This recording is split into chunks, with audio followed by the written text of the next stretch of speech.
একবার লাল্লানপুর থেকে ট্রেন খুব জোরে ধৌলাকপুর যেতে থাকে। এক রাজ্য থেকে অন্য রাজ্য যেতে ট্রেনটার একটা গুহার থেকে বাইপাসের ভেতর দিয়ে হয়ে যেতে হয়, যা একটা ঘন জঙ্গলের রাস্তায় পড়তো। ওটা ভয়ানক ভুতুড়ে জঙ্গল ছিল। ওইখানে আকস্মিত মৃত্যুর অনেক ঘটনা হয়েছিল।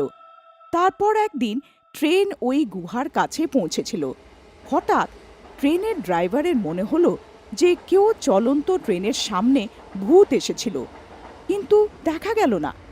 ড্রাইভার চক্করে পড়ে যায়। এমার্জেন্সিতে ট্রেন থামিয়ে দেয়।